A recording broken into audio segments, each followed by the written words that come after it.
Commencer ce soir par un petit exercice. Donc on est dans le prophète Osée. On va ne parler que de ça, que du livre d'Osée ce soir. Et j'aimerais tout de suite qu'on lise dans le prophète Osée. Je vous poserai une question ensuite au chapitre 1 et au verset 4, où il est dit et l'Éternel lui dit, appelle-le du nom de Jisraël, car encore un peu de temps, je châtierai la maison de Jéhu pour le sang versé à Jisraël, je mettrai fin au royaume de la maison d'Israël. Donc voilà, c'est une prophétie d'Amos concernant la fin de la maison d'Israël. Et je voudrais vous montrer par la question que je vais vous poser tout l'intérêt de l'approche que je vous propose dans l'Ancien Testament, puisque c'est vrai je ne vous fais pas une étude biblique, je fais quelque chose de plus qui est plus un survol, et puis aussi on prend la perspective un peu historique pour vraiment cadrer les textes. Et je voudrais vous montrer au travers de ce que on va voir là maintenant, comment finalement la manière dont le fait de contextualiser vraiment bien le texte ou pas, ça peut changer notre interprétation de la Bible et ensuite l'application qu'on peut en faire dans sa vie, parce que c'est ça le principe. Le principe, c'est déjà bien interprété, et une fois que c'est bien interprété, eh bien, on peut se l'appliquer correctement à sa propre vie. Donc la question est la suivante.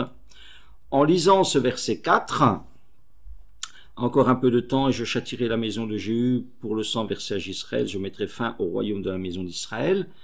Quelqu'un peut-il me dire combien de temps cette prophétie a-t-elle été donnée avant qu'elle ne s'accomplisse? C'est-à-dire, à votre avis, à combien de temps avant que cette prophétie s'accomplisse, eh bien, Osée a parlé. Donc elle s'est accomplie en 722, c'est la chute de Samarie, la fin du royaume de la maison d'Israël, c'est la chute de Samarie en 722. Est-ce que quelqu'un peut me donner en années, voilà, vous me dites 10, 15, 20, 30, 50, 100, 200, 50, 500, 500, je sais pas. Est-ce que quelqu'un peut me donner une amplitude de temps?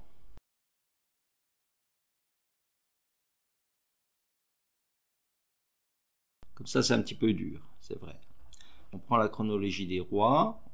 Là, on voit que le prophète Osée, il est donc dans la royauté de Jéroboam. C'est ce que dit Osée chapitre 1 verset 1, du temps de Jéroboam fils de Joas. C'est là où visiblement il a commencé son ministère. Et tout ce qui est en jaune, là, c'est la dynastie de Jéhu. D'accord? Okay, tout ce qui est en jaune, c'est la dynastie de Jéhu. Et le texte dit, encore un peu de temps, je châtierai la maison de Jéhu. Donc, vous voyez, la maison de Jéhu, ça veut dire tout ce bloc jaune. Je châtierai la maison de Jéhu.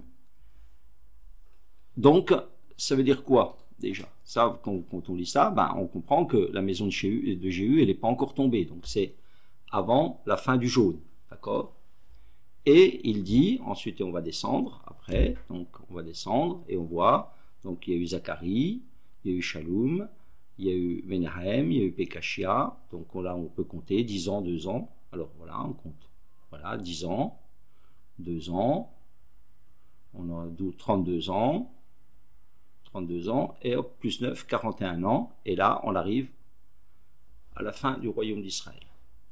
Donc ça veut dire que à partir du moment où Osée dit ça sera la fin de la maison d'Israël, il va s'écouler minimum 41 ans.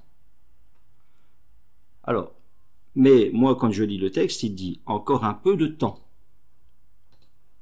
et je châtierai la maison d'Israël. Ça veut dire que si moi je lis la Bible avec mes références à moi, quand je lis un peu de temps, qu'est-ce que je lis? Personne ne lit ça en dizaines d'années.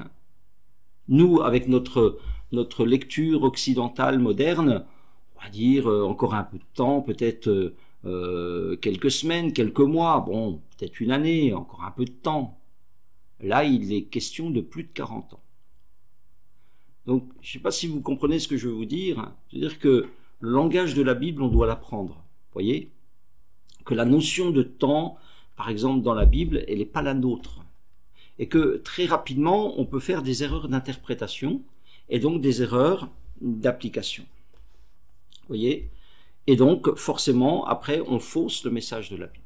Encore un peu de temps. Et on retrouve cette expression, par exemple, dans le Nouveau Testament, Paul dit encore un peu de temps, et le juste, enfin, je sais pas comment c'est dit, bon, le Sauveur viendra ou quelque chose comme ça. Vous voyez, c'est encore un peu de temps, ça fait 2000 ans. Hein.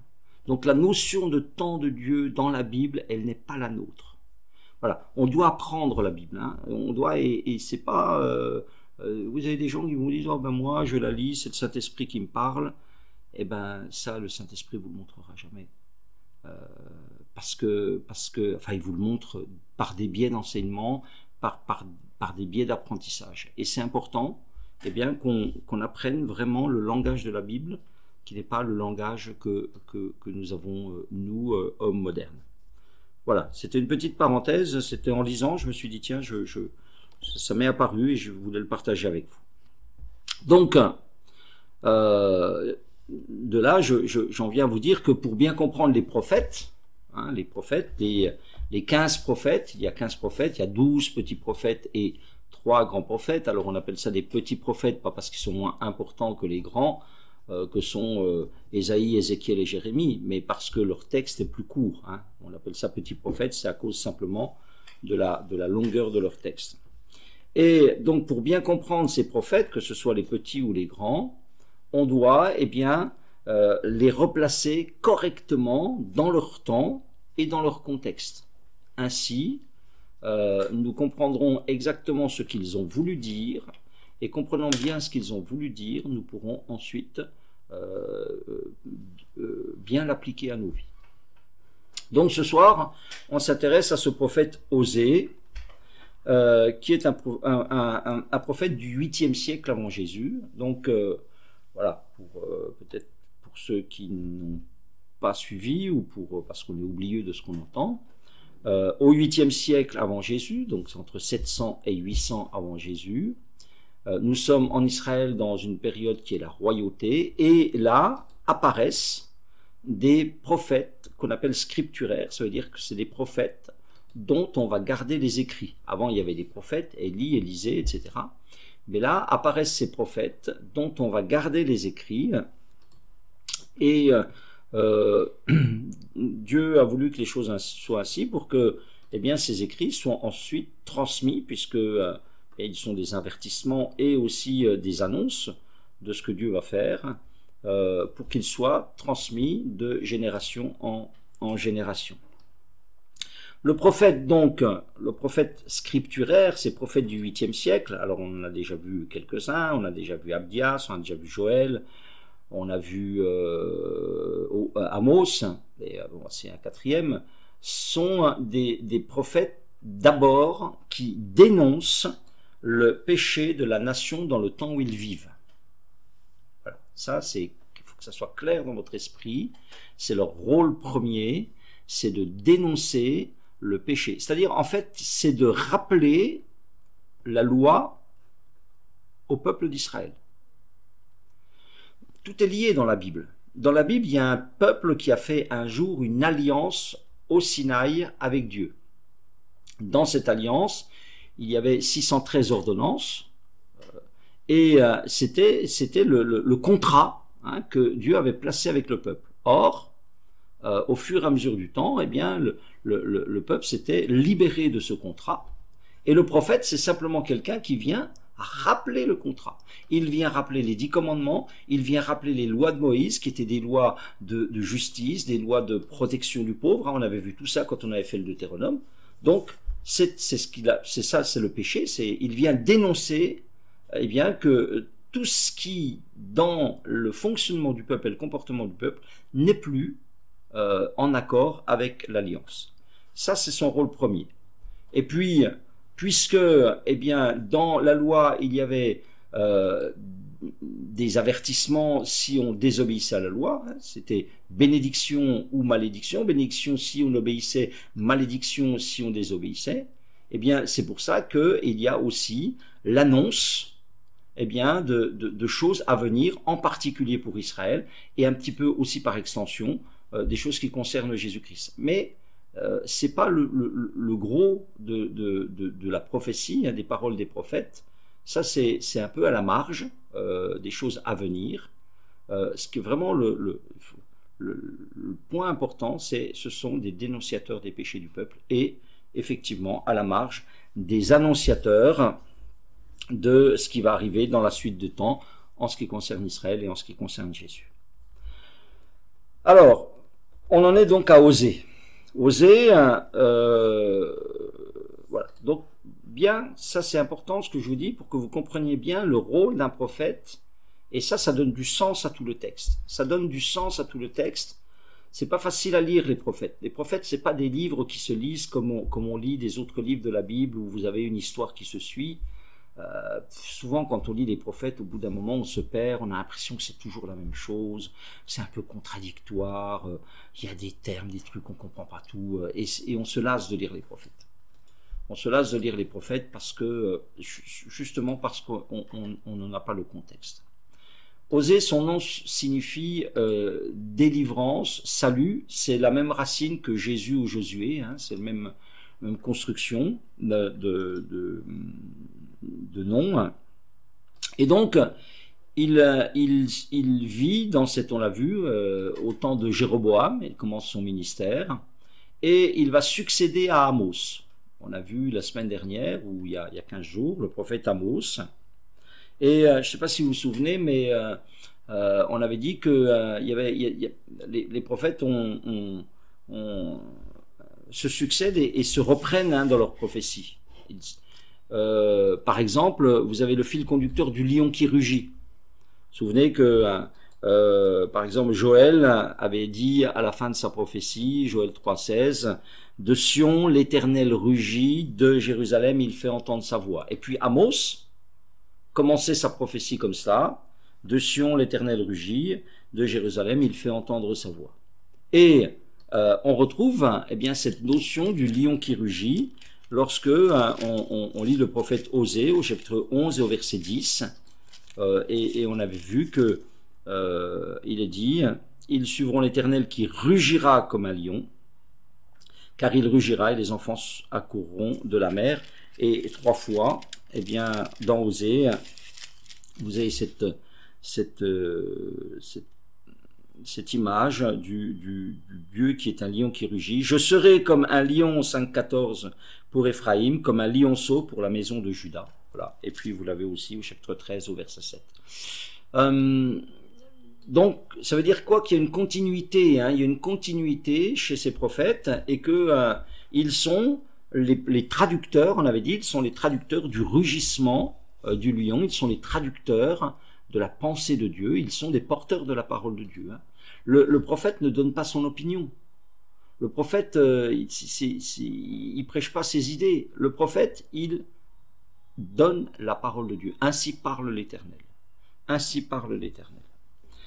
Donc, Osée apparaît donc un peu en successeur d'Amos. Amos finit son ministère, il est vieux, il finit son ministère, et puis bon, ils se chevauchent, hein, leur vie se chevauche, mais toc, Dieu en suscite un autre qui va continuer et qui va ensuite prêcher pendant des années. Ce sera le cas de Amos. On va estimer que son ministère va durer une 40aine d'années, on va le voir. Donc il vient, il prend la succession d'Osée et de Amos, Osée, et il prolonge le message d'Amos. C'est-à-dire que chacun apporte, nous découvre aussi un aspect de Dieu selon son tempérament, selon comment Dieu lui parle, selon comment Dieu s'est révélé à lui. Et on va voir que Osée va aller plus loin que Amos. Amos, c'est un prédicateur qui a parlé de jugement. Amos, c'est quelqu'un qui a essayé de parler à la conscience des gens. Osée, et peut-être si vous l'avez lu, et j'espère que vous l'avez lu, c'est un prophète qui parle d'amour et qui va essayer de de parler au cœur des gens. Voilà. Si vous voulez, en d'autres mots, Dieu aura tout fait pour amener ces gens à éviter le jugement. Il aura essayé de parler à leur conscience, il aura essayé de parler à leur cœur, il aura utilisé un instrument, un autre instrument, et en l'occurrence en vain, puisque en 722, eh bien, les Assyriens feront tomber la ville de Samarie. Donc, c'est un ministère d'une quarantaine d'années que celui de Osée. Il commence son ministère dans un temps qui est prospère, qui est riche. On avait vu, hein, le temps de Jéroboam, c'est un temps où Israël est fort. Ils ont fait la reconquête de beaucoup de territoires, mais c'est une royauté qui est décadente. C'est une royauté qui est décadente. Il y a beaucoup d'injustice, et c'est ça que dénonce Amos, que dénonce Osée. Alors, je pense que Osée meurt avant la chute de Samarie, puisqu'il n'en parle pas. Hein. Donc, je pense qu'il meurt juste quelques années avant la chute de Samarie. Le livre d'Osée est un livre qui est composé de paroles qui sont adressées à Israël principalement, et je dirais un peu par ricochet à Juda. Savoir que Osée, c'est un prophète du Nord, hein, c'est un prophète des 10 tribus. Et je voudrais attirer votre attention sur une petite chose, c'est que c'est vrai que quand on lit Osée, si vous l'avez lu un peu attentivement, moi je l'ai lu vraiment plusieurs fois, hein, et on a parfois l'impression de contradiction, l'impression que d'un chapitre à l'autre, Osée dit des choses qui sont vraiment différentes. Je vais vous donner quelques exemples. Chapitre 1, verset 6. Elle conçut de nouveau, elle enfanta une fille. L'Éternel dit à Osée, donne-lui le nom de Lo-Rushama, car je n'aurai plus pitié de la maison d'Israël, je ne lui pardonnerai plus, mais j'aurai pitié de la maison de Juda. Ok, on lit ça, et puis on lit, et puis au chapitre 5 et au verset 5, l'orgueil d'Israël témoigne contre lui, Israël et Ephraïm tomberont pour leur iniquité, avec eux aussi tombera Juda. Bah, alors, il pardonnera ou il pardonnera pas? Un autre exemple, chapitre 9, verset 3, je lis, ils ne resteront pas, donc il parle là d'Israël, ne resteront pas dans le pays de l'Éternel.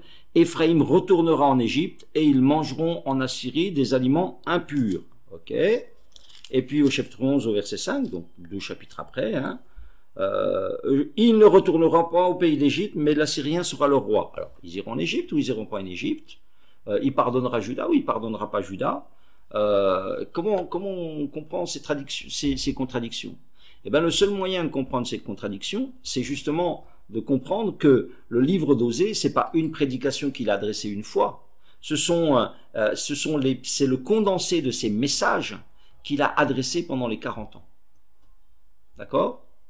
Donc, la pensée de Dieu, elle va évoluer à l'égard d'Israël et de Juda, parce que l'histoire, elle va évoluer. Et c'est pour ça que vous avez des choses qui semblent des contradictions, mais qui ne sont pas des contradictions si vous concevez que c'est quelque chose qui a été écrit sur 40 ans. C'est des bouts de prédication, si vous voulez. C'est la pensée révélée de Dieu au peuple par Osée. D'accord? Donc, il fait un ministère dans le nord pour les 10 tribus, Osée, pendant que dans le sud, ce sont Ésaïe et Michée qui adressent les mêmes avertissements à Juda. D'accord? Vous aviez dans le nord Amos et Osée, et dans le sud vous avez Michée et Ésaïe, et la semaine prochaine on verra Michée. Et Osée, alors voilà, peut-être vous avez été surpris, c'est vrai qu'on lit, et lui, quand il parle des 10 tribus, il les appelle Éphraïm. Voilà, donc si vous vous étonniez de savoir, mais pourquoi, c'est quoi Éphraïm? Éphraïm, c'est un peu le nom global qu'il donne aux 10 tribus d'Israël. Il les appelle aussi parfois Jacob, voilà. Hein, donc c'est une manière de dire, vous, le royaume du Nord, voilà ce que Dieu a à vous dire. Et donc c'est un temps de grande décadence, hein. On avait vu que Après Jéroboam, ben, c'est la fin de la maison de Jéhu, donc le successeur, le fils de Jéroboam, il va vivre 6 mois, et puis après on avait vu que c'était une anarchie, les gens étaient assassinés les uns après les autres, et on avait vu qu'en 40 ans, il y aura 5 ou 6 rois, d'accord?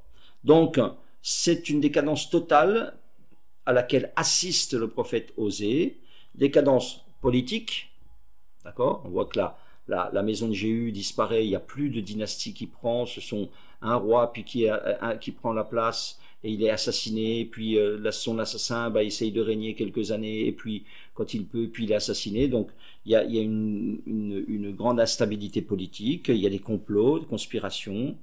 Et puis c'est décadence politique parce que c'est la concentration du maximum de richesse dans les mains d'un minimum de gens. Voilà, il y a des riches qui profitent, qui écrasent le peuple. Ça, il y a une décadence politique, ce qui est, vous comprenez, complètement contraire à l'esprit de la loi.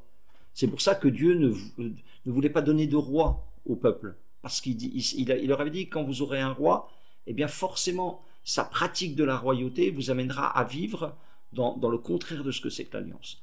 Décadence politique, donc automatiquement décadence sociale, et on lit en filigrane dans Osée, donc je ne vous donne pas tous les versets, mais si vous l'avez lu, et on reverra des versets là tout à l'heure, violence, crime de sang,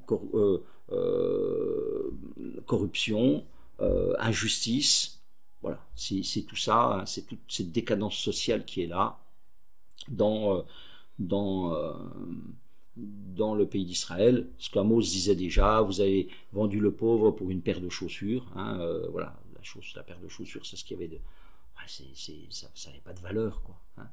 Donc, vous retrouvez la même chose que chez Amos. Et puis, décadence politique, décadence sociale, décadence religieuse, hein, dont Amos s'était fait le grand dénonciateur quand il était allé prêcher à Bethel.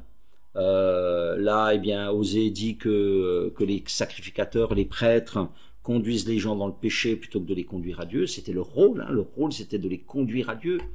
Mais ils sont là, c'est le culte du veau d'or, ils conduisent les gens dans le péché, mais ils ne les conduisent pas à Dieu.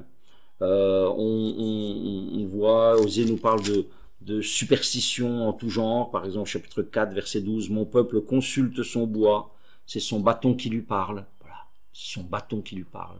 Il cherche voilà, des directions dans des objets, et puis il y a de l'idolâtrie, il y a le culte de Baal. En plus d'avoir le culte des veaux d'or, qui est un culte à l'éternel mais perverti, il y a aussi le culte de Baal, qui a été réintroduit.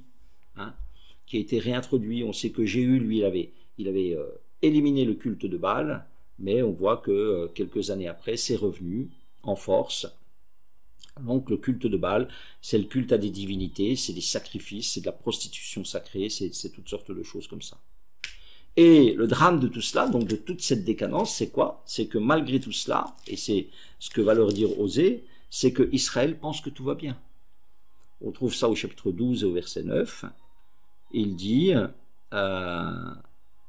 Éphraïm dit, à la vérité je me suis enrichi, j'ai acquis de la fortune, mais c'est entièrement le produit de mon travail, on ne trouvera chez moi aucune iniquité, rien qui soit un crime. Voilà. Ça c'est Israël voit pas le mal. Ils disent, ben, c'est bien, on est bien là, on est fort, on a retrouvé... on a agrandi le royaume, etc., mais devant Dieu, ils sont dans un état catastrophique.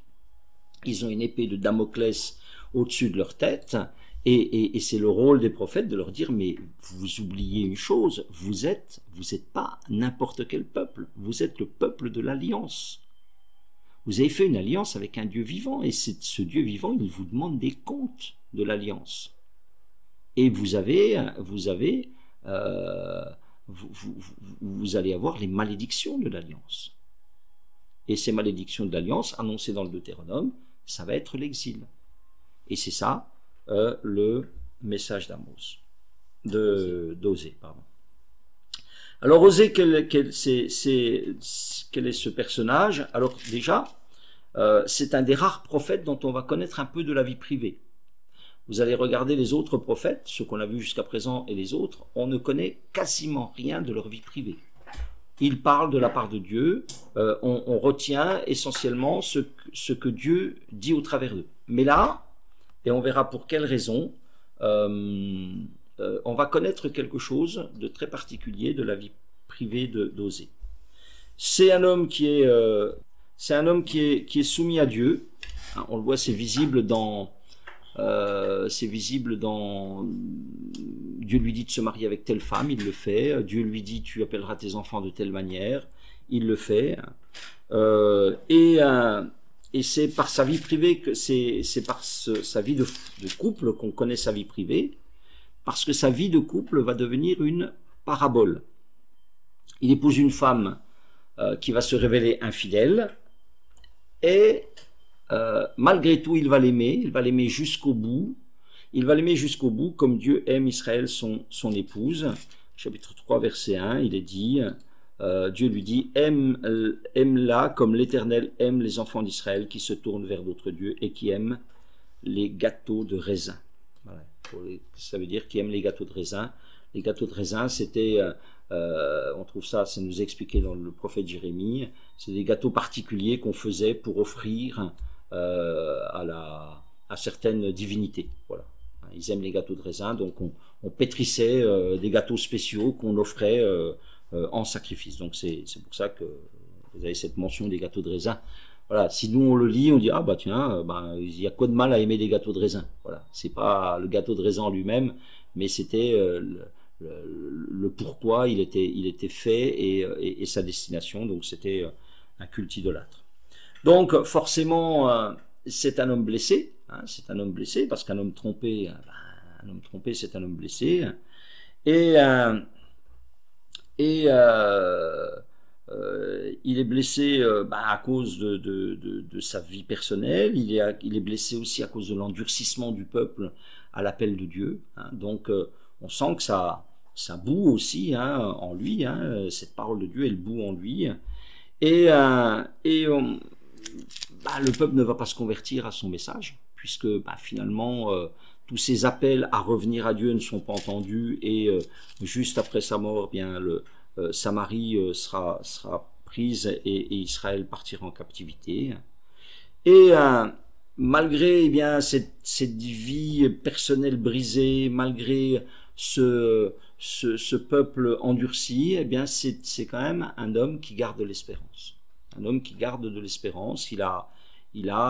Parce que quand il fixe ses regards sur Dieu, il a cette espérance qui est en lui de ce Dieu qui est amour et dont il nous parle bien. Alors voilà le message d'Osée. Le message d'Osée, c'est quoi? Voilà, on peut le résumer comme ça. Parce que Israël s'est rebellé et qu'il a abandonné son Dieu, les tribus vont goûter les conséquences annoncées depuis longtemps dans l'Alliance, c'est-à-dire dans le Deutéronome, dans le livre de l'Exode. C'est le socle, c'est les livres fondateurs. C'est pour ça que la Bible, l'Ancien Testament, c'est vraiment un tout. C'est vraiment un tout. Les prophètes, c'est un écho, c'est un rappel de la loi. Mais et c'est ça le message, oui, Israël s'est rebellé, oui, Israël a abandonné, oui, Israël est en danger du jugement, mais l'amour et la miséricorde de Dieu sont plus grands que le péché d'Israël. Et on a ici, finalement une nouvelle illustration de cette vérité qu'on trouve dans le Nouveau Testament, là où le péché a abondé, la grâce, elle va surabonder. C'est la nature de Dieu, vous voyez, c'est pas seulement dans le Nouveau Testament, c'est déjà dans l'Ancien Testament, là où le péché d'Israël abondait, la grâce de Dieu, elle voulait surabonder. Alors, pour voir le message d'Osée, le mieux, c'est de faire un petit plan rapide du livre d'Osée. Alors, le livre d'Osée, c'est un livre que vous pouvez partager en trois parties. La première partie, elle va du chapitre 1 au chapitre 3 compris. Donc là, c'est quoi? C'est l'expérience de la vie d'Osée, l'expérience de vie d'Osée, hein. C'est sa vie personnelle, et sa vie personnelle qui est une parabole. Donc, dans ces 3 chapitres, vous avez l'histoire de Dieu avec Israël qui est tissée avec l'histoire de Dieu, l'histoire d'Osée avec sa femme, hein. Je vais revenir un petit peu tout à l'heure dans une rubrique difficulté, hein, sur le fait, en particulier sur le chapitre 1, verset 2. La première fois que l'Éternel adressa la parole à Osée, l'Éternel dit à Osée, va, prends une femme prostituée et des enfants de prostitution. Bon, je vais revenir un petit peu plus loin sur ça, qui est une difficulté, hein. Mais dans ce passage, donc dans cette première partie, vous avez cette relation difficile d'Osée avec sa femme adultère, et donc ça se mêle et ça se compare à la relation difficile que le Dieu fidèle entretient avec la nation adultère d'Israël, nation qui lui est infidèle depuis longtemps, depuis qu'elle est rentrée dans le pays promis, et même avant, puisque déjà dans le désert, il y avait eu l'histoire du veau d'or. Donc le parallèle il est simple, hein, le parallèle il est en 3 points. Une alliance de mariage qui correspond à l'alliance de mariage entre guillemets qui s'est faite au Sinaï, lorsque Dieu descend, lorsque Dieu donne les 10 commandements, hein, c'est l'alliance. Donc voilà, l'alliance de mariage d'Osée, elle correspond à l'alliance du Sinaï. L'abandon par Gomer, Gomer c'est le nom de sa femme, de son foyer pour d'autres hommes, ça correspond à l'abandon de Dieu pour Baal et pour d'autres dieux, pour les mêmes raisons, parce que l'épouse infidèle ou la nation infidèle pense retirer plus de profit dans son adultère que dans sa fidélité. Et puis, 3e point, Osée rachète son épouse et lui demande de revenir avec lui. Et ça correspond au fait que Dieu veut renouveler son alliance et demande à Israël de lui rester fidèle. Voilà, vous avez un parallèle entre la vie d'Osée et la vie la relation de Dieu avec son peuple. Ça, c'est la première partie, Osée chapitre 1 à 3. Après, vous avez une deuxième grande partie, c'est le corps de Osée, du chapitre 4 au chapitre 13 compris. J'ai appelé ça le réquisitoire contre Israël, parce que en fait ça commence comme ça, chapitre 4 verset 1, car l'Éternel a un procès avec les habitants du pays. Car l'Éternel a un procès avec les habitants du pays, et c'est dans ces 10 chapitres-là, c'est tous les éléments constitutifs de ce réquisitoire, de ces reproches que Dieu fait à son peuple. Vous avez là les causes et les effets du péché. Et alors, ce que je vais vous donner là, c'est un petit peu ce qui constitue la pensée d'Osée dans ses prédications, hein, dans ses paroles, dans son annonce au peuple. Il va avoir les mêmes thèmes pendant ces 30 ou 40 années qu'il va prêcher. Alors, il y a déjà le péché, donc il nous donne les éléments du péché. Qu'est-ce qui est reproché au peuple? Ben là, c'est tout de suite au chapitre 4, au verset 1. L'Éternel a un procès avec les habitants du pays. Pourquoi? Parce qu'il n'y a point de vérité, point de miséricorde, point de connaissance de Dieu. Voilà. Tout est dit. Pas de vérité. Pas de vérité. Si vous voulez, c'est une négation de la nature de Dieu. La vérité, la miséricorde, l'amour, la connaissance. Il va dire un petit peu plus loin, chapitre 4, verset 6, « Mon peuple est détruit parce qu'il lui manque la connaissance. Puisque tu as rejeté la connaissance, je te rejetterai. » Alors la connaissance, il ne faut pas qu'on se trompe sur ce que c'est que la connaissance là aussi. C'est bien de définir les mots selon la Bible. La connaissance, c'est pas le savoir, c'est pas une connaissance intellectuelle. Le terme connaissance en hébreu signifie une relation personnelle. signifie une expérience. Il dit, vous n'avez pas la connaissance de Dieu, vous avez rejeté la connaissance de Dieu. Ça veut dire que vous avez rejeté une relation personnelle avec votre Dieu, une connaissance réelle de Dieu. Par exemple, dans le Jardin d'Éden, quand il leur dit vous connaîtrez le bien et le mal, ça veut dire que vous n'aurez pas une connaissance intellectuelle du bien et du mal, vous allez l'expérimenter. Vous allez l'expérimenter. Voilà. Et là, il lui dit, finalement, il vous manque la connaissance de Dieu, il vous manque l'expérience de Dieu. Hein? Donc, c'est ça, c'est les éléments du péché qui sont finalement des négations de vivre en accord avec la nature de Dieu. Pas de vérité, pas de miséricorde, pas de connaissance de Dieu.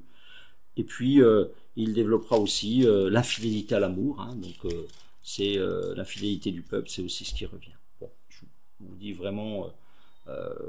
très rapidement. Donc, il y a cela, et puis donc, après, c'est pas de vérité, pas de miséricorde, ça se décline par les injustices, ça se décline par la tromperie, ça se décline par l'écrasement du pauvre, etc. Hein. Après, ça c'est, voilà comment ça se manifeste au milieu du peuple. Ça, c'est le premier truc, c'est le péché, ses éléments, ses causes, ses effets. Ensuite, vous avez des appels à la repentance, à chercher Dieu. C'est une expression qui revient sans cesse. Si vous lisez attentivement, c'est le mot chercher. Chercher, chercher l'Éternel. Alors, quelques versets. Chapitre 5, verset 15. Peut-être pas tous vous les lire, mais « Je m'en irai, je reviendrai dans ma demeure jusqu'à ce qu'il s'avoue coupable et cherche ma face. » Chapitre 6, verset 1. Venez, retournons à l'Éternel, car il a déchiré, il nous guérira. Verset 3, connaissons, cherchons à connaître l'Éternel. Chapitre 10, verset 12. Donc voilà, hein, c'est ce qui constituait ces messages, hein, si on part du principe que ces chapitres sont des bouts de messages. Chapitre 10, verset 12. Semez selon la justice, moissonnez selon la miséricorde, défrichez-vous un champ nouveau, il est temps de chercher l'Éternel. 11, verset 7. Mon peuple est enclin à s'éloigner de moi, on les rappelle vers le Très-Haut, mais aucun d'eux ne l'exalte. Etc. Voilà. 12.7. Et toi, reviens à ton Dieu, garde la piété et la justice, espère toujours en ton Dieu, reviens. Et encore au chapitre 14, au verset 1, Israël, reviens à l'Éternel ton Dieu, car tu es tombé par ton iniquité. Voilà. Revenez, verset 2, apportez avec vous des paroles et revenez à l'Éternel. Dites-lui, pardonne-nous nos iniquités. Donc, on voit hein, que c'est, d'une part, il dénonce le péché, d'autre part, il invite les gens à se repentir, à revenir. C'est, en fait, c'est le message constant de l'Évangile, hein, c'est dénoncer le péché et puis dire aux gens qu'il y a une solution pour leur péché. L'Éternel pardonne les iniquités. Le troisième chose qui traverse toute la pensée d'Osée, c'est ce constat que le peuple ne veut pas se repentir, ne veut pas chercher Dieu. Alors là, vous avez chapitre 5, verset 4. Leurs œuvres ne leur permettent pas de revenir à leur Dieu, parce que l'esprit de prostitution est au milieu d'eux et parce qu'ils ne connaissent pas l'Éternel. Chapitre 7, verset 10. L'orgueil d'Israël témoigne contre lui, ne reviennent pas à l'Éternel leur Dieu, ils ne le cherchent pas malgré tout cela. Ils ne le cherchent pas malgré tout cela. Ou encore 8.5. L'Éternel a rejeté ton veau, Samarie, ma colère s'est enflammée contre eux, jusqu'à quand refuseront-ils de se purifier? Voilà. Et puis au chapitre 11, verset 5, un dernier passage. Voilà. Ils ne retourneront pas au pays d'Égypte, mais l'Assyrien sera le roi, parce qu'ils ont refusé de revenir à moi. D'accord? Appel à revenir, refus à revenir. Et puis la quatrième thématique de la prédication d'Osée, c'est l'amour de Dieu pour son peuple. Alors là, vous avez des phrases merveilleuses, voilà, qu'on ne trouvait pas, qu'on n'a pas trouvé chez Amos. Hein. Chapitre 2, verset 16. C'est pourquoi voici, je veux l'attirer et la conduire au désert, et je parlerai à son cœur. Amen. Chapitre 6, verset 1. Venez, retournons à l'Éternel, car il a déchiré, mais il nous guérira. Il a frappé, mais il bandera nos plaies. Il nous rendra la vie dans 2 jours. Le 3e jour, il nous relèvera. Au chapitre 11, au verset 1, quand Israël était jeune, je l'aimais et j'appelais mon fils hors d'Égypte. Voilà, on a vu dans le Deutéronome que le moteur de Dieu, c'était l'amour. Derrière les lois, derrière les règles, tout ça, le moteur de Dieu, c'était l'amour. Et quand il était jeune, je l'aimais, je l'ai fait sortir du pays d'Égypte. Versets 3 et 4, c'est merveilleux là. C'est moi qui guidais les pas d'Éphraïm, le soutenant par ses bras. Ils n'ont pas vu que je les guérissais. Je les tirais avec des liens d'humanité, avec des cordages d'amour. Je fus pour eux comme celui qui aurait relâché le joug près de leur bouche. Alléluia. C'est vraiment, vraiment extraordinaire comme parole. C'est vraiment extraordinaire comme parole pour témoigner tout l'amour de Dieu qu'il a eu pour eux dans le désert, de les conduire. Voilà, ils n'ont pas vu. Ils n'ont pas vu le bien que je voulais leur faire. L'amour, vous le voyez encore au verset 8 et 9. Que ferai-je de toi, Éphraïm? Dois-je te livrer, Israël? Te traiterai-je comme Adma? Te rendrai-je semblable à Tseboïm? Est-ce que quelqu'un pourrait m'expliquer ce que ça veut dire, ça? Tiens. Te traiterai-je comme Adma? Te rendrai-je semblable à Tseboïm?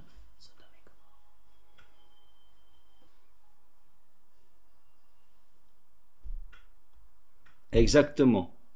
Ça faisait partie des 5 villes. En fait, il y avait Sodome, Gomorre, Tsoar, Adma et Tseboïm. D'accord? Donc, quand il dit est-ce que je vais vous rendre comme Adma et Tseboïm, ça veut dire est-ce que je vais faire tomber le feu et vous réduire, vous faire disparaître comme j'ai fait, c'est comme Sodome et Gomorre. D'accord? Donc, vous voyez combien c'est important d'avoir une culture biblique pour bien comprendre le texte. Les textes se comprennent les uns par les autres. Donc là, il leur dit, c'est « Mon cœur s'agite au-dedans de moi, toutes mes compassions sont émues. » Ou encore au verset chapitre 14, versets 4 à 8, pour tout ce qui est l'amour de Dieu. « Je réparerai leur infidélité, j'aurai pour eux un amour sincère. Car ma colère s'est détournée d'eux, je serai comme la rosée pour Israël, il fleurira comme le lys, il poussera des racines comme le Liban, ses rameaux s'étendront, il aura la magnificence de l'olivier et les parfums du Liban, ils reviendront s'asseoir à mon ombre, ils redonneront la vie au froment, ils fleuriront comme la vigne, ils auront la renommée du vin du Liban.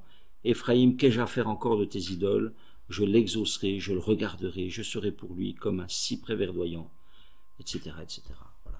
Donc, ça aussi, c'est une thématique qui traverse, c'est l'amour de Dieu. J'aurai pour eux un amour sincère. Voilà, je vous ai aimé quand je vous ai sorti d'Égypte, je vous aime encore, et je vais vous aimer jusqu'au bout. Hein. Ça, c'est quelque chose. Mais cet amour, ils n'en veulent pas. Cet amour, ils n'en veulent pas, ils ne le comprennent pas, ils ne le reçoivent pas. Donc, vous avez une 5e thématique, c'est l'annonce de l'exil. Alors, je vous l'ai dit tout à l'heure, l'annonce de l'exil, c'est pas quelque chose qu'on vient de sortir de son chapeau, c'est pas une annonce qu'on vient de faire là tout d'un coup au 8e siècle. C'est quelque chose que vous trouvez dans le Deutéronome, dans les lois de malédiction. Et là, eh bien, à 1, 2, 3, 4, 5, 6, 7 reprises, j'ai relevé eh bien, des annonces de l'exil. Je vous en donne une ou deux. Chapitre 3, verset 4. Alors, bon, on avait vu celle qu'on a lue tout à l'heure. Je mettrai fin à la maison du royaume d'Israël. Chapitre 1, verset 4. Chapitre 3, verset 4. Les enfants d'Israël resteront longtemps sans roi, sans chef, sans sacrifice, sans statut, sans éphod, sans téraphim. Voilà, c'est ce qui va arriver, puisque après Israël, Juda aussi partira en exil et ils resteront longtemps. Voilà, longtemps, plus de temple, le temple sera brûlé, etc. Chapitre 8, verset 8. Israël est englouti, ils sont maintenant parmi les nations comme un vase qui n'a pas de prix. Ils sont allés en Assyrie comme un âne sauvage qui se tient à l'écart. Voilà. En fait, ils ont voulu aller en Assyrie chercher de l'aide, et puis finalement, là où ils sont allés, ça s'est retourné contre eux. Ça s'est retourné contre eux. Ça a été, comme dit un des prophètes, c'est un arc trompeur, ça veut dire c'est un arc qui s'est retourné contre eux. Chapitre 9, verset 3. Ils ne resteront pas dans le pays de l'Éternel, Éphraïm retournera en Égypte, on l'a vu tout à l'heure. Le verset 17, mon Dieu les rejettera parce qu'ils n'ont pas écouté, et ils seront errants parmi les nations. Chapitre 10, verset 6. Elle sera transportée en Assyrie pour servir de présent au roi Jareb. Hein, on est quand même 40 ans avant, hein, où, enfin, c'est pas encore une évidence, hein, c'est pas encore une évidence, mais le prophète affirme des choses. Le peuple est plus que prévenu, hein, le peuple est plus que prévenu. Chapitre 11, verset 5. Ils ne retourneront pas au pays d'Égypte, mais l'Assyrien sera leur roi parce qu'ils ont refusé de revenir à moi. Et une dernière thématique qui vient compenser celle du jugement, c'est la promesse de restauration et de retour en Palestine. Vous avez plusieurs passages. J'en lirai un, chapitre 3, verset 5. Donc, il est longtemps sans sacrifice, sans roi, sans chef. Après cela, les enfants d'Israël reviendront, ils chercheront l'Éternel leur Dieu et David leur roi, et ils tressailleront à la vue de l'Éternel, de sa bonté, dans la suite des temps. Voilà.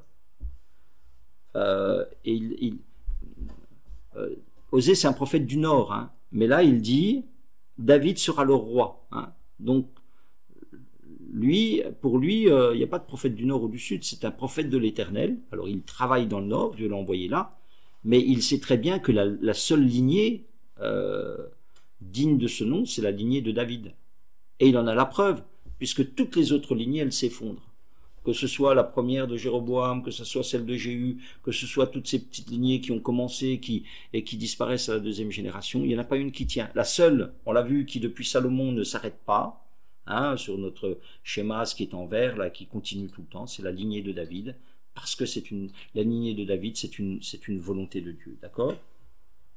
Chapitre 11, verset 9, sur la restauration d'Israël, chapitre 11, verset 9,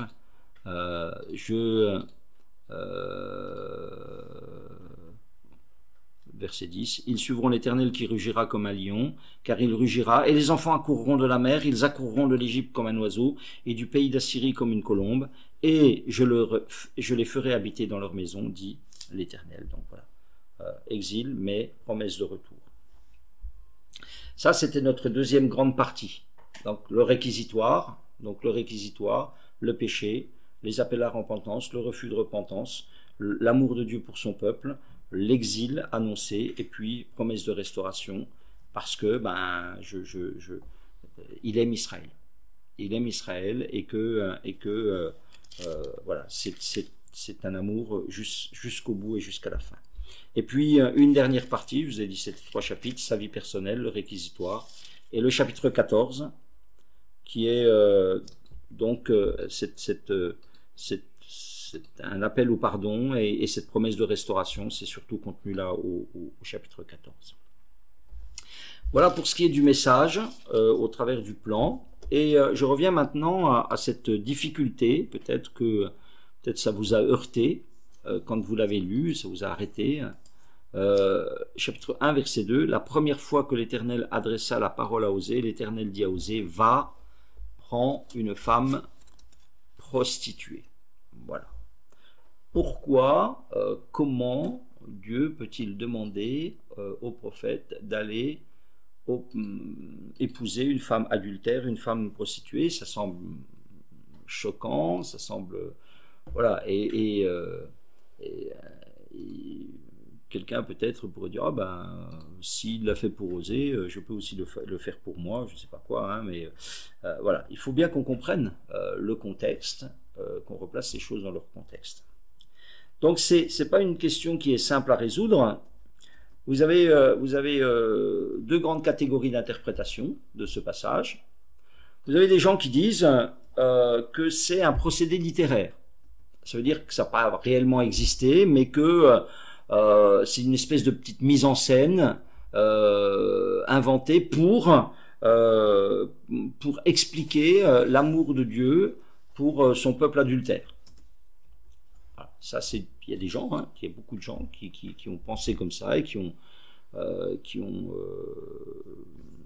développé la pensée comme ça. Et puis vous avez une autre catégorie de gens, dont je fais partie, des gens qui pensent que c'est réellement arrivé. C'est réellement arrivé, c'est réellement l'histoire du prophète Osée. Et il n'y a pas de raison de douter de cette deuxième interprétation, il n'y a aucune raison de penser que c'est un procédé littéraire. Donc, Osée est vraiment victime d'une femme adultère. Voilà, ça peut arriver à un serviteur de Dieu. Ça peut arriver à un serviteur de Dieu. Et c'est pas parce que il vivait et c'est parce qu'il pouvait, et c'est parce qu'il vivait l'infidélité dans sa chair qu'il pouvait parler de l'infidèle Israël et de l'amour de Dieu pour lui. Et c'est parce qu'il prêchait l'amour inconditionnel de Dieu pour Israël que ça le forçait aussi à vivre cet amour inconditionnel dans son foyer. Vous voyez, je répète ça. C'est parce qu'il avait compris cet amour inconditionnel de Dieu pour Israël que ça a amené Osée aussi à le pratiquer dans sa propre vie et dans sa propre situation de vie. Je m'arrête maintenant sur cette parole. Va, prends une femme prostituée. Voilà. On va prendre le texte tel qu'il est. Alors, on peut le comprendre de deux façons. Soit, quand Dieu lui a demandé, elle ne l'était pas encore, et elle l'est devenue. Au-delà un peu de la formulation, il lui a demandé de prendre une femme, et il s'est révélé qu'en par la suite, cette femme est devenue une femme adultère, d'une manière. Et puis, une autre interprétation que finalement je préfère, et qui me semble aussi correspondre au prophète Osée, c'est que, c'est la femme prostituée, par exemple, au chapitre 4, au verset 13, il est dit...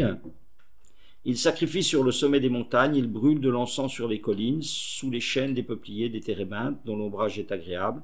C'est pourquoi vos filles se prostituent, vos belles-filles sont adultères. Je ne punirai pas vos filles parce qu'elles se prostituent, ni vos belles-filles parce qu'elles sont adultères, car eux-mêmes vont à l'écart avec des prostituées et sacrifient avec des femmes débauchées. Donc, il y avait des femmes prostituées, je vous ai expliqué, il y avait le culte, des femmes qui se livraient à la prostitution pour la fertilité. C'était pour la fertilité. On croyait au Dieu de la fertilité et on offrait des femmes, voilà, en croyant que, eh bien, par la débauche, on allait amener la prospérité, la fertilité dans le foyer, la fertilité dans les champs, etc. Et il est possible que finalement Dieu demande à Osée d'aller marier une telle femme. C'est-à-dire de la retirer de son temple de prostitution et de lui... Parce que ces femmes, elles vivaient de cette prostitution. Lorsque des hommes allaient, ils payaient, et cet argent était pour le temple, et la femme prostituée, ça lui permettait bien de se nourrir, de s'habiller, etc. Et c'est possible que Dieu dise, tu vois, tu vas aller là et tu vas prendre une femme qui est prostituée. Et tu vas la retirer de là, tu vas lui donner une espérance, tu vas lui donner une vie nouvelle. En l'épousant, tu vas la délivrer de son sort, tu vas la délivrer de son esclavage. Et c'est ce que Dieu avait fait pour Israël. D'accord ? Donc, va et prends une femme prostituée. Et c'est ce qu'il fait. Et cette femme, il a avec cette femme 3 enfants. C'est ce que nous dit le chapitre 1. Il a 3 enfants auxquels il donne des prénoms qui sont annonciateurs, qui sont témoins un peu de la colère que Dieu a contre son peuple. Il les appelle dispersés, celles dont on n'a pas pitié, vous n'êtes pas mon peuple. Voilà. Et puis visiblement le temps qu'elle ait ses 3 enfants et qu'ils grandissent un petit peu, Gomer reste avec son mari Osée. Et puis à un moment donné, elle retourne à son ancienne vie. Chapitre 2, verset 7, il dit: leur mère s'est prostituée, celle qui les a conçus s'est déshonorée, car elle a dit: j'irai vers mes amants qui me donnent mon pain, mon eau, ma laine, mon lin, mon huile et ma boisson. Voilà. Donc elle retourne à son ancienne vie. Et on voit que si on lit le chapitre 2, dans un premier temps, Osée manifeste beaucoup de colère. Et Gomer, pourquoi est-ce qu'elle s'en va? Bien, elle l'explique là, hein, c'est parce qu'elle pense gagner plus, vivre mieux avec ses amants. C'est exactement la démarche d'Israël avec ses alliances humaines, hein, ou avec son idolâtrie. Elle pense que ça va aller plus vite et mieux que de se contraindre à la loi de son Dieu, quoi. Donc, résultat de cela, eh bien, Osée n'en veut plus, hein, sa première réaction. C'est pourquoi voici, je vais fermer son chemin avec des épines, y élever un mur, afin qu'elle ne trouve plus ses sentiers. Donc, il y a une colère, il n'en veut plus. Verset 10, il ne supporte pas son manque de reconnaissance. Elle n'a pas reconnu que c'est moi qui lui donnais le blé, le mou, l'huile, et l'on a consacré au service de Baal l'argent et l'or que je lui prodiguais. Donc, c'est à la fois un mélange de l'expérience de Osée c'est une double lecture, hein, et de l'expérience d'Israël avec son Dieu. Et puis, il arrive un moment où au chapitre 3, verset 1, Dieu lui dit de la reprendre encore. L'Éternel me dit, va encore et aime une femme aimée d'un amant et adultère, aime-la comme l'Éternel aime les enfants d'Israël qui se tournent vers d'autres dieux. Donc, Dieu lui dit de la reprendre encore, de l'aimer encore. Donc, c'est pas une autre femme, hein, c'est Gomer. Ici, parfois les gens ont pensé qu'il y avait une deuxième femme. Non, c'est la même, hein. Une femme aimée, c'est une manière impersonnelle de parler de Gomer. Mais reprends-la encore. Et il dit, donc, je l'achetais pour 15 cycles d'argent et un homère et demi d'orge. Donc il la rachète, hein, elle est devenue esclave de là où elle est, de son culte idolâtre. Il la rachète 15 cycles d'argent. Vous savez, dans la loi, l'esclave c'était 30 cycles. Voilà.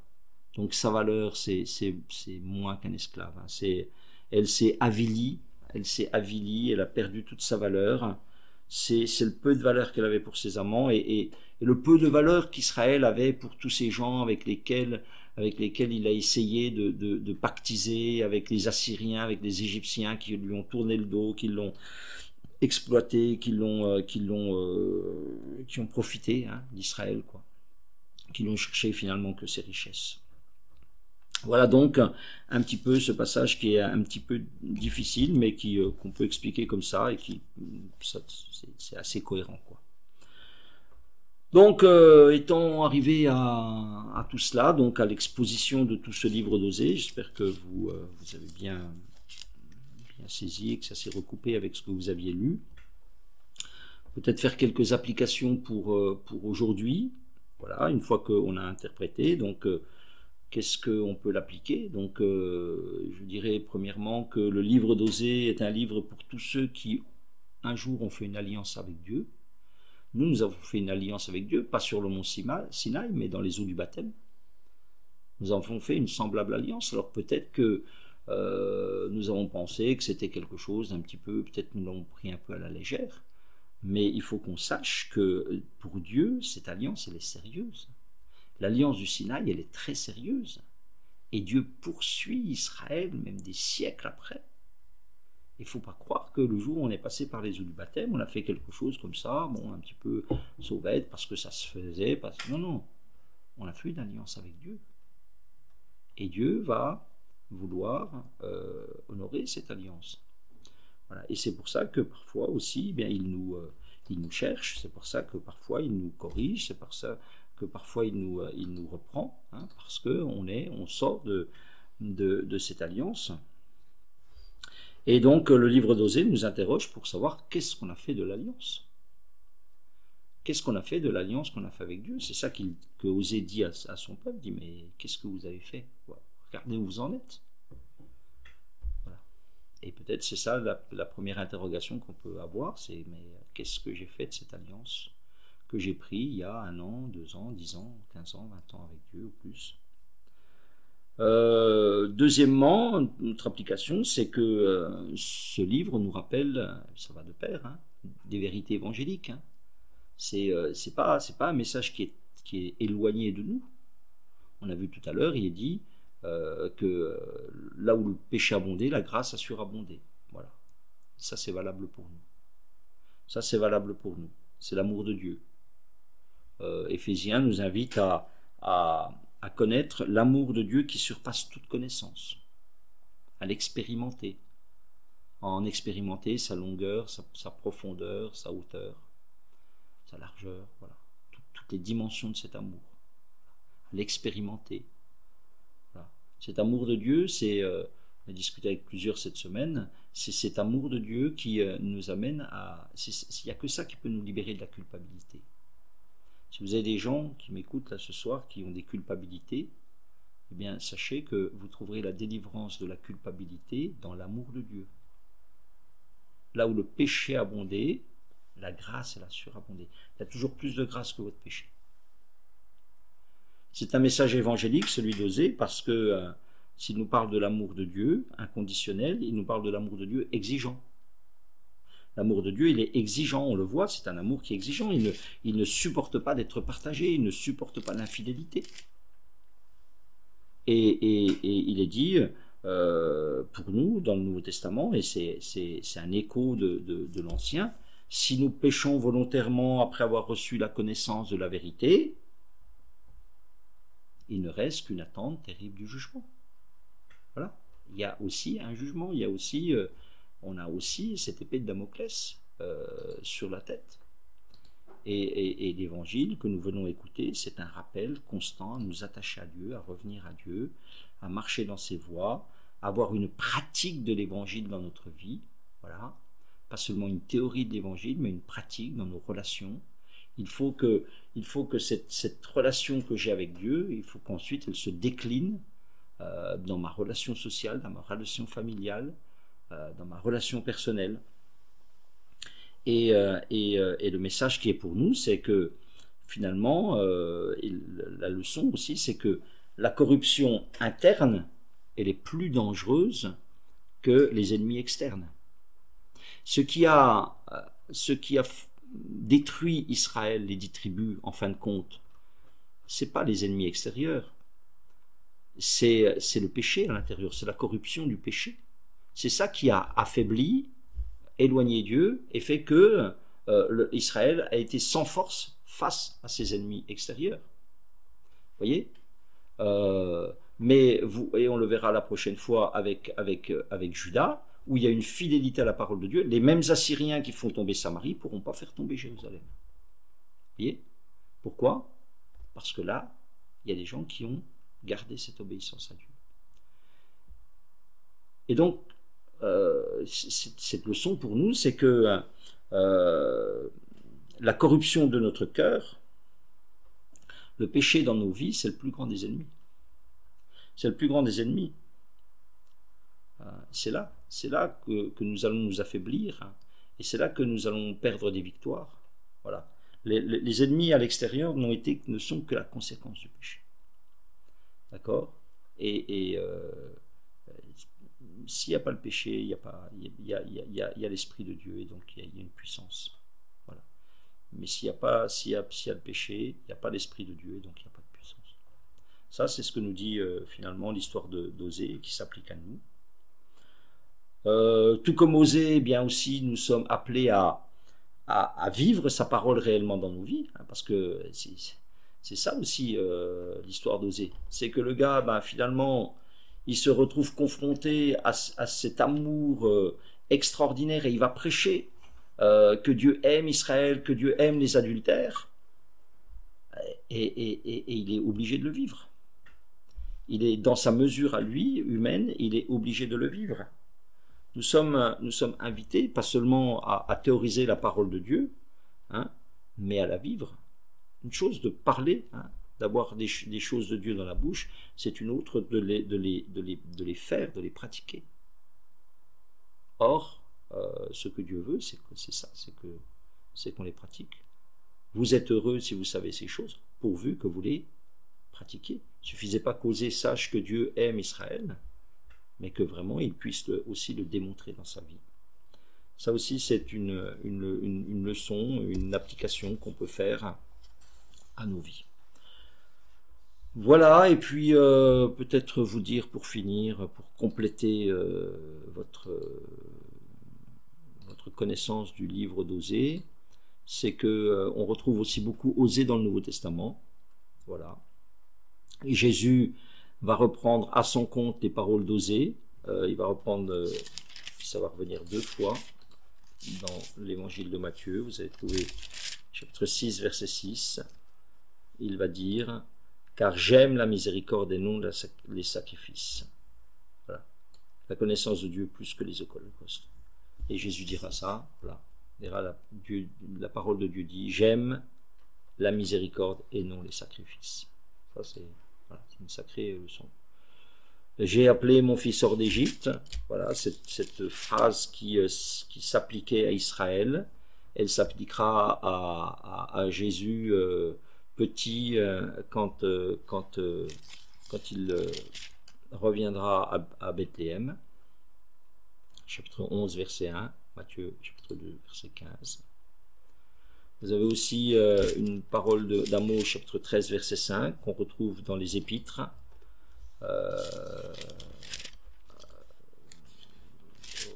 Osée, chapitre 13, verset 5.